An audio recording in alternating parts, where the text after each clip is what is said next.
Hello everybody, my name is Henry Tenby and I'd like to welcome you to this special edition of Model Moment. In this episode we're going to be doing something a little bit different. We're going to be talking about pattern models. So these aren't the made-up models that you see for sale on eBay or on various websites from yesteryear. These are the conceptual production masterpieces, or the models that all future models are cloned from, and they're made with great expense and a great amount of labor, and I'm going to talk about them in this episode. So first of all, before we get started, I'd like to thank everybody for tuning in. If you're a regular, thank you so much. And if you're new to this series and you're new to this channel, my name is Henry Tenby. I am an aircraft display model collector, investor, and appraiser, and author. And for those of you that don't know me, I've actually written a book. It's the Aircraft Display Model Collector, Investor, and Appraisal Guide. And it basically outlines all the major aircraft display model manufacturers from the 50s and 60s. And we talk about their ranges, the models they produced, the most popular models, the models that you would want to invest in if you are a collector, and some tips on things that you should avoid as well. And we also talk about the values of the key models of all the manufacturers from that era. So my book might be of interest to you. You can get more information on my website, henrytenby.com, and you can purchase it there as well if you so choose. So now that the introductions are out of the way, another order of business before we get started. There is a right hand lower red button, and it is the YouTube subscribe button. And if you'd like to get notifications of future videos that I post to this channel, just click on that red button and you will be advised in advance when we publish these videos here on YouTube. So thank you very much for tuning in. This is something completely new and different in terms of model collecting, and I hope you find what we're about to present to you quite interesting. Most of you might know that a number of years ago, Space Models, which was one of the leading UK manufacturers of aircraft display models, ceased operations, and their assets were acquired by another company, which is called the Curvature Group. And the Curvature Group is more involved in producing models for the movie industries and high-tech, non-aviation related businesses. So the Space Models component of the business kind of drifted away, and they sold off a number of the patterns, the original wooden master patterns that were used to produce models. And as I say, all models came from an original source model, so they are clones of an original pattern. And that's what we have here. This in front of us is a behemoth. It's an A380, and it's made of wood. All of the wooden pattern models going back, I believe, to the 1950s were produced in wood. They are, I believe, if I don't have the pronunciation incorrect, it's called basswood or basswood, which is a very hard wood that is used for the production of these kinds of models, because it doesn't shrink or contract or warp as much as other woods, and it is a very hard wood, so it is able to retain its shape for a very long period of time. And these models are made by hand, I guess, and using specialized equipment as well, and they are produced over a very great number of days or even weeks to get the accuracy that is necessary for a manufacturer's model. With no disrespect to the models that are made in the Philippines, those are mass-produced models for a entry-level, low-cost product that we see by the hundreds of pages on eBay, and most serious model collectors do not collect the Philippine models. I personally don't. I don't recommend them for investment purposes, certainly, but for those people that would like to have a special model, yes, the Philippine models can fill a blank in a collection. but the quality of workmanship, because they are a low-cost product, is on a different wavelength than what we're looking at here. This would have been, this is the A380. It probably dates from around the early 2000s. All of Space Model's A380s are the children of this model, if you will, because this model was used to produce the molds from which the resins and expanded foams were poured into to produce all the Space Model A380 models in the 20 years that preceded the production of this beautiful model. And you might wonder, how much time and labor is it? Well, I do believe it is on the magnitude of hundreds of hours to produce a model like this. It's not just sitting down and carving a model. A lot of research goes into a model like this. The manufacturers would supply original or highly detailed scale drawings to the model maker, and the model maker would then translate each major component, the four engines, 2 wings, the 2 stabs, etc., into precise copies. And then the models would be sanded and then covered. I'm not sure what this black material is. I guess it's a paint or a special kind of paint that will release this model from the mold in as most accurate way as it possibly can. And I'm just, as I say, I'll give you a bit of a round robin tour of this model first. The wings and engines all plug in and remove, just like, I should tell you, this is brass. These winglets are actually made out of brass on this model. And just wrap you around. You can see some of the tail paint has abrased off and the wood is visible underneath. And again, the quality of the model, the accuracy is just really phenomenal. For a purist, for an A380 purist, this would be the penultimate model that you would want for your collection. Do you refinish this model? That's a very tough question to answer. I haven't made such a decision. The model is so unique, so special. I'm probably going to sell or trade it to a Airbus aficionado and let them decide the future of this model. It could even be considered as museum grade because of its uniqueness. So I'm going to remove some of the wings just to show you the level of manufacture. I'm going to be very careful. Just like the display models, they do notch in and out. And have a look at that. It's actually metal, cast aluminum that what they have used for the plug surface. That is burnished aluminum, and it is attached somehow to the wood.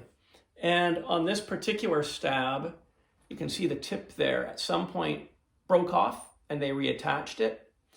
Have a look at the wing surfaces and the flap lines. Isn't that cool? That's very neat. All the wings are beautifully engraved like that. And for those of you that collect Pac-Man and Space Models, you'll notice the style of the plug-in there with those outer flanges. It's what we see in the resin reproductions of these. So it's a clone. And I'll let you have a look at one of the main wings. Again, I just have to be super careful with this model. I don't want it falling to the floor and enduring some damage. But I'm going to remove one of the wings here, and I'll stand up just to show this to you. Have a look at this big, heavy metal plug. I've taped the engines in place. Obviously, I don't want them falling off the wing and shattering, but there's a lot of heft to this wing. I don't actually own the turbine pieces, so those, I think they're probably pretty easy to find, but when I acquired this, it did not include those. But I'm going to show you the top of the wing surface so you can get an idea of the detail here. Look at those flap lines. That is just like the display model, because again, it's a clone. And the underside is the same. We've got all the details. Unfortunately, right here, we've lost a piece. We have some chips, a chip there, and that could easily be repaired by somebody who knows what they're doing. Not too much difficulty would be involved with that.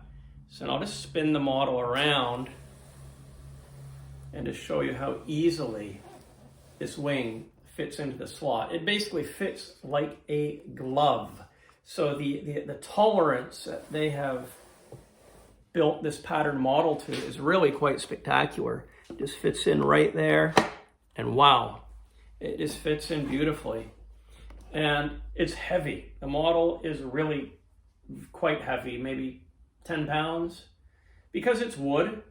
And yeah, I mean, just so accurate and beautiful, the model. How many of these were made? I'm going to say that this is probably the one and only wooden pattern that was made. Why would they make more than one unless they obviously had a different version of a particular aircraft when they would stretch a fuselage or change engines or modify a wing? If that doesn't happen, there'd be no need for a skilled craftsman to make another wooden pattern. So however many A380 models were made by Space Models, they all came from this model. And I do believe that some of these patterns were shared between the companies. I'm not sure if Pacman used this particular mold, but other UK companies probably did. Executive Display Models, Westway. There are a few other companies that were active in the UK market in the early 2000s that don't exist today. And it's very well conceivable that this model was shared between various makers. But look at the lines, and they've got, you probably can't see it, but even where this joins here, they've got a putty fillet, which is totally accurate. It's just beautiful. Really, really beautiful. And what do you think? I mean, if you own this model, is this a model that you would repaint into an airline livery? Because if you did that, of course, it'd be a beautiful model, but you would have no proof that this was, in fact, the original pattern model. So would you keep it? Would you restore it as a pattern? Or would you completely refinish it into an airline livery? Interesting question, isn't it? So this is the A380. It's 1/100 scale. It measures about 2.5 feet by 2.5 feet. And there is no hole on the underside. That's a mark, but it's not a hole for a stand. So that's completely solid. And yeah, what a really cool model, isn't that? It's just super. I was intrigued by the accuracy of this model and the uniqueness of it. These just are such limited production items. When you can find them, if this is something that is of interest to you, you acquire them because they're once in a lifetime purchases, and they really are to be cherished, especially if you're a fan of Airbus history. So we're going to move on with some different aircraft types in our tour. Excuse me for a moment. I'll just move this model out of the way. So for those of you that are TriStar fans, we're now going to be moving over into that particular area. This is also a Space Models master. It is a 1/200th L-1011. It is handmade in wood, and it is the most accurate TriStar you could possibly imagine. Just look at the detail there and think that somebody made this by hand. The engines, again, I've got tape to hold them in place, but look at the engines. They're just such intricate creations. I'll spin that around. So around 10 years ago, In-Flight 200 started producing 1/200 scale die-cast models. And I think the travel agent model business producing 1 to 200th scale were impacted by those die casts. But what do you think? Would you like to see space model?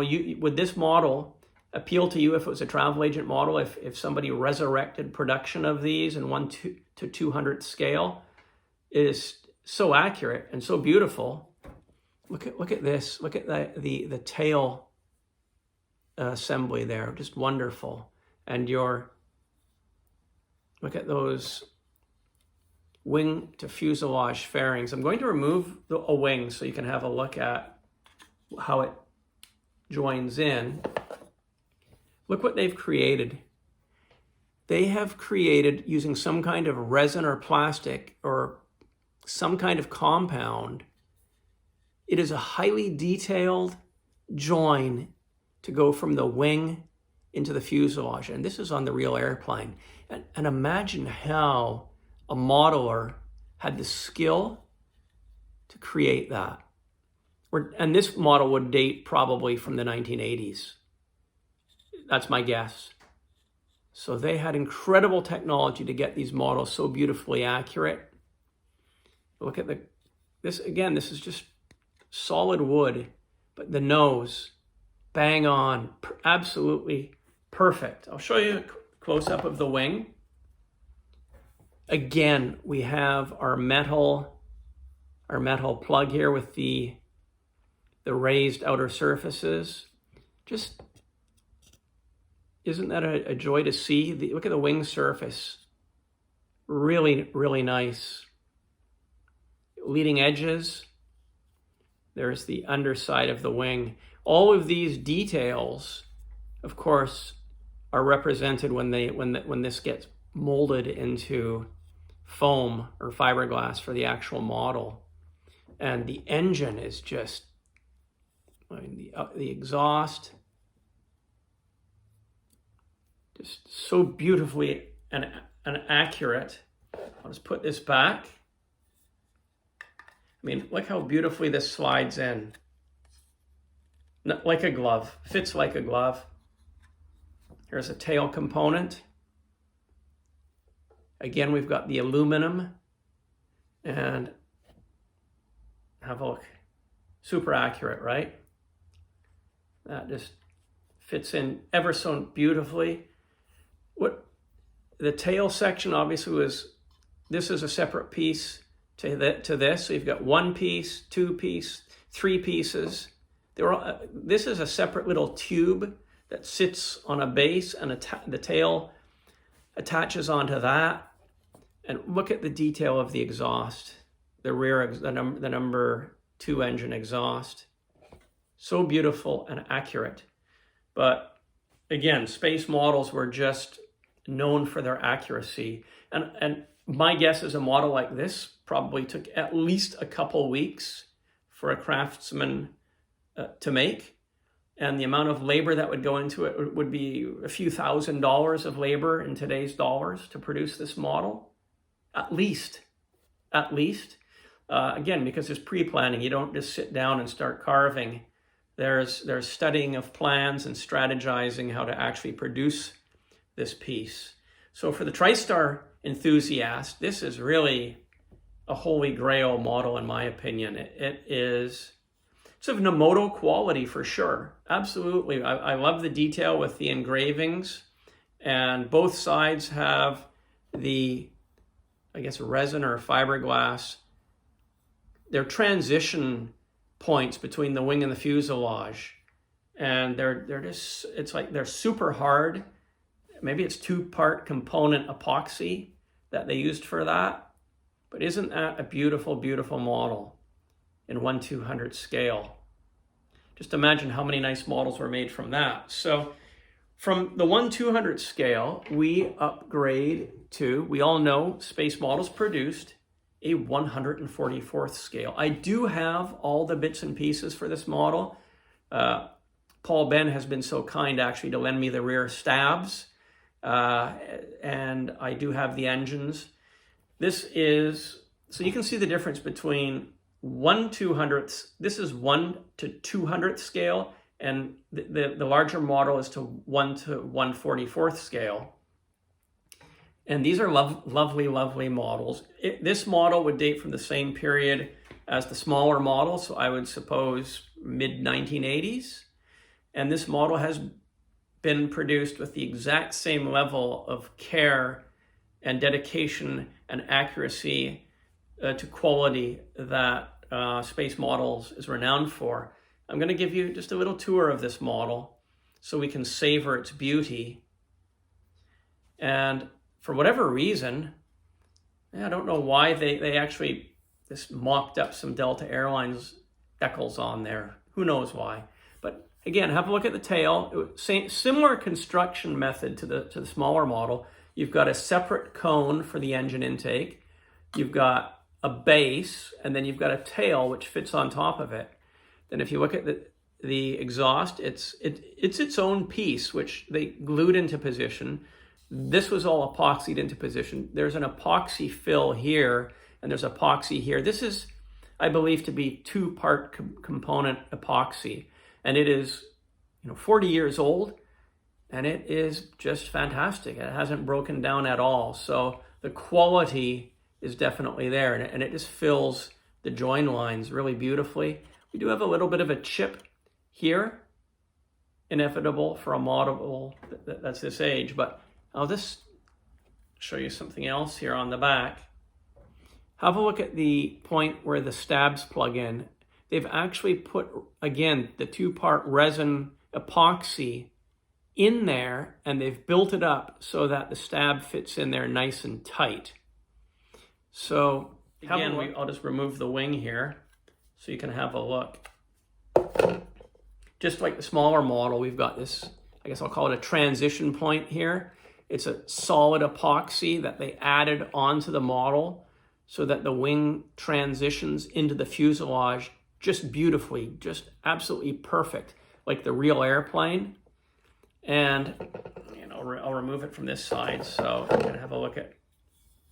It's on this side as well, of course, and it's just, I've never seen this before until I actually took ownership of this model. Isn't that cool? And isn't that beautiful? The detail that we have here, it is just incredibly accurate in detail. So this model is 1/144th scale. It's bigger than the in-flight 200 models. So what do you think? Would there be a market for this if it was recast in resin as a travel agent display model? Here's the wing.